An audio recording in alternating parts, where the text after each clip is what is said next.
আসসালামু আলাইকুম dear students. আজকের এই ভিডিওতে ম্যাথমেটিক্সের একটি অত্যন্ত ইম্পর্ট্যান্ট একটি টপিক নিয়ে আলোচনা করব, আর সেটা হচ্ছে ট্রাইগোনোমেট্রি বা ত্রিকোণমিতি। আমরা ট্রাইগোনোমেট্রির ডেফিনেশন থেকে জেনেছিলাম যে কোনো একটা রাইট অ্যাঙ্গেল ট্রায়াঙ্গেলের সাইডগুলোর রেশিওর সাথে এর অ্যাঙ্গেলের যে রিলেশন ওইটাকেই ট্রাইগোনোমেট্রি বলে। তার মানে হচ্ছে ট্রাইগোনোমেট্রি শিখতে গেলে আমাদের অবভিয়াসলি একটা রাইট অ্যাঙ্গেল ট্রায়াঙ্গেল প্রয়োজন। আমরা এখানে দেখতে পাচ্ছি ABC একটি রাইট অ্যাঙ্গেল ট্রায়াঙ্গেল, যেখানে অ্যাঙ্গেল বি হচ্ছে রাইট অ্যাঙ্গেল অ্যান্ড অ্যাঙ্গেল এ হচ্ছে মার্কড অ্যাঙ্গেল। তো রাইট অ্যাঙ্গেল ট্রায়াঙ্গেলের আমাদের রাইট অ্যাঙ্গেল এবং মার্কড অ্যাঙ্গেলটা যেমন জানা খুবই প্রয়োজন, ঠিক একইভাবে রাইট অ্যাঙ্গেলের যে তিনটি সাইড আছে তাকে কোন সময় কি নামে ডাকে সেগুলো আমাদের জানা খুবই প্রয়োজন। রাইট অ্যাঙ্গেল ট্রায়াঙ্গেলের রাইট অ্যাঙ্গেল যেখানেই থাকুক না কেন, যেভাবে ড্রয়িং করা থাকুক না কেন, রাইট অ্যাঙ্গেলের অপোজিটে যেই সাইড থাকবে সেটাকে বলা হয় হাইপোটেনাস। সো এখানে এই রাইট অ্যাঙ্গেল ট্রায়াঙ্গেলের রাইট অ্যাঙ্গেল বি এর অপোজিটে যে সাইড রয়েছে এটাকে বলা হয় হাইপোটেনাস। এটাকে আমরা এইচ লেটার দিয়ে এক্সপ্রেস করতে পারি, আর এটাকে বাংলাতে বলে অতিভুজ। সেটা জানার জন্য অ দিয়ে এক্সপ্রেস করতে পারি। আর এখানে যে মার্কড অ্যাঙ্গেল রয়েছে, মার্কড অ্যাঙ্গেলটা যেখানেই থাকুক না কেন এর উপর ডিপেন্ড করে এর অপোজিট সাইডের নামকরণ করা হয়। তো এখানে যেহেতু মার্কড অ্যাঙ্গেল হচ্ছে এ, এর অপোজিটে যে সাইড রয়েছে তার একটা ইন্ডিভিজুয়াল নেম রয়েছে, আর এটাকে বলা হয় অপোজিট সাইড বা এটাকে পারপেন্ডিকুলার, অনেক সময় এটাকে হাইট বলা হয়। আচ্ছা, তো এটাকে আমরা অপোজিট সাইড হিসেবে ধরে নিই। আর যদি একে বাংলাতে বলি এটা হবে লম্ব, তো এটাকে ল দিয়ে এক্সপ্রেস করতে পারি হাইপোটেনাস। আর মার্কড অ্যাঙ্গেলের অপোজিট সাইডকে অপোজিট সাইড অর পারপেন্ডিকুলার অথবা লম্ব বলা হয়। তাছাড়া বাকি যেই সাইড থাকে সেটাকে বলা হয় অ্যাডজেসেন্ট সাইড অথবা সন্নিহিত বাহু। সো অ্যাডজেসেন্ট সাইডকে আমরা এ দিয়ে এক্সপ্রেস করি, আর সন্নিহিত বাহুকে শর্টকাটে আমরা এই লেটার দিয়ে আপাতত এক্সপ্রেস করলাম। যদি কোনো কারণে মার্কড অ্যাঙ্গেলটি এখানে না হয়ে এখানে হতো, তাহলে এই মার্কড অ্যাঙ্গেলের অপোজিট সাইড হয়ে যেত এবি, তখন এই এবি হয়ে যেত পারপেন্ডিকুলার অথবা অপোজিট, আর এই বিসি হয়ে যেত অ্যাডজেসেন্ট বা সন্নিহিত। এই কথাটা আমাদের মাথায় রাখতে হবে।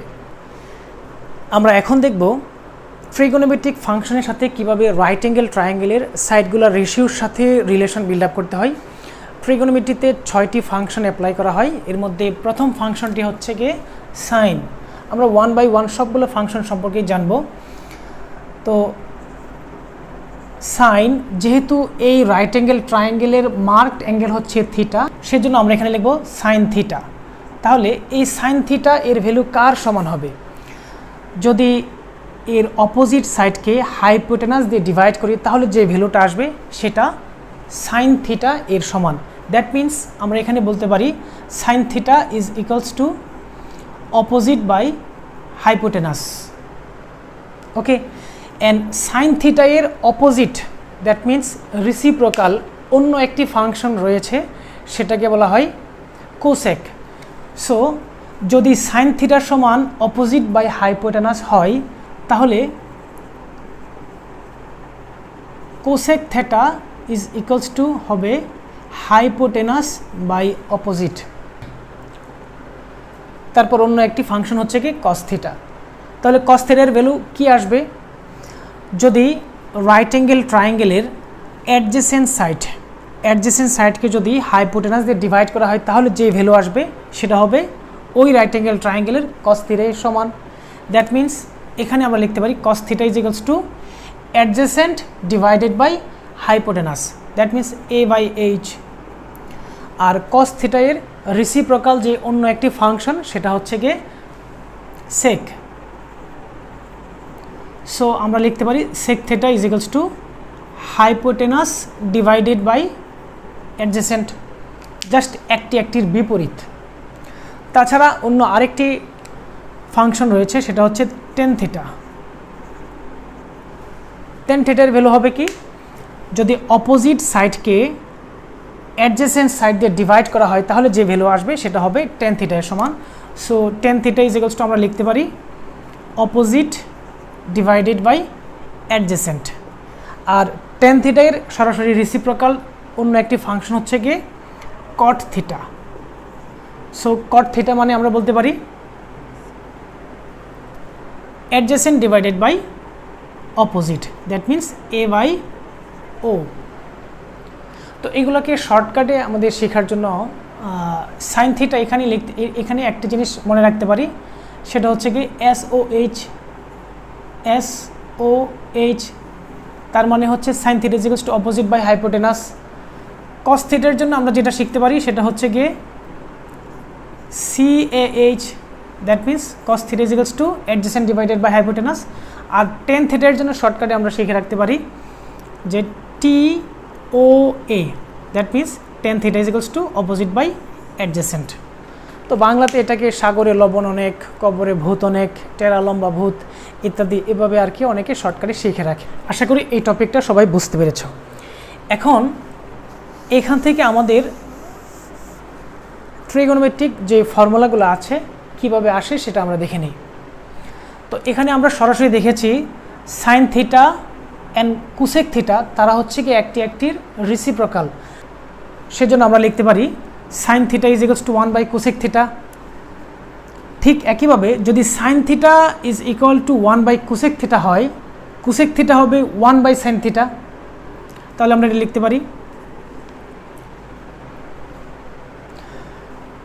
তার পরবর্তীতে cos theta and sec theta ওই দুটি একটির অপোজিট বা বিপরীত, তাহলে লেখা যায় cos theta is equals to 1 by sec theta and sec theta is equals to 1 by cos theta.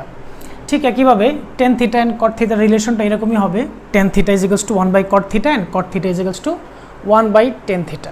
তাছাড়াও টেন থিটা এবং কট থিটার অন্য একটি ভ্যালু রয়েছে, সেটা হচ্ছে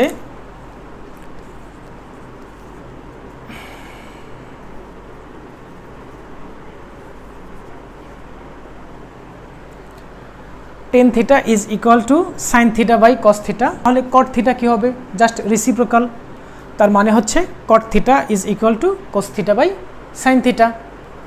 এই ফর্মুলাগুলো ছাড়াও ট্রিগোনোমেট্রিতে আরও অনেক ফর্মুলা রয়েছে। তো ক্লাস 9-10 স্টুডেন্টদের জন্য যেই ফর্মুলাগুলো প্রয়োজন আমরা এখন আরেকটু দেখে নেব। তো আমরা এখানে 3টি ফর্মুলা দেখতে পাচ্ছি। তো এই 3টি ফর্মুলা থেকে আরও প্রত্যেকটা থেকে 2টি করে ফর্মুলা আসে। অ্যাকচুয়ালি ফর্মুলা না, এটাকে বলা যায় যে সাইড চেঞ্জের মাধ্যমে যে ভ্যালু আসে সেটা আমরা দেখব। তো এই 3টি ফর্মুলা কী কী? Sine square theta plus cos square theta is equal to 1।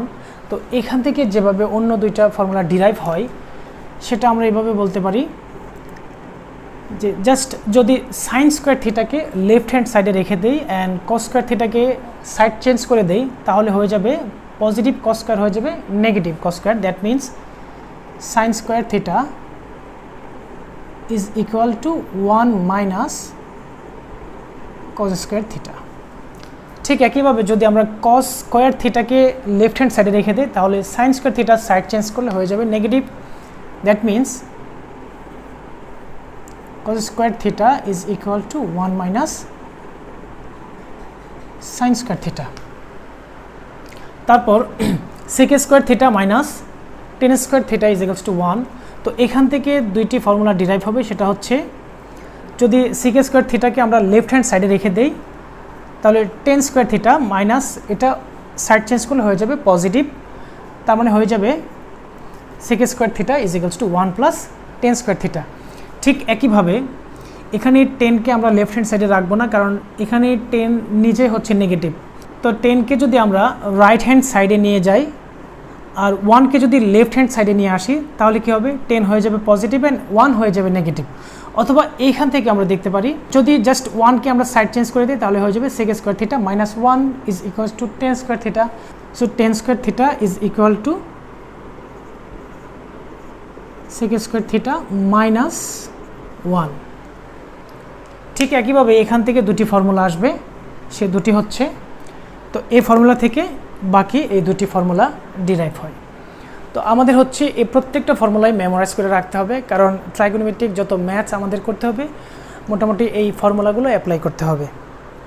Dear students, আশা করি সকলেই আজকের টপিকটা বুঝতে পেরেছ। আমরা নেক্সট ক্লাসে এই প্রত্যেকটা ফর্মুলার জিওমেট্রিক প্রুফ দেখব এবং 1 বাই 1 ভিডিওতে আমাদের ট্রিগোনোমেট্রিক কিছু ম্যাথ সলিউশন করব। সো আজকে এই পর্যন্তই। আল্লাহ হাফিজ।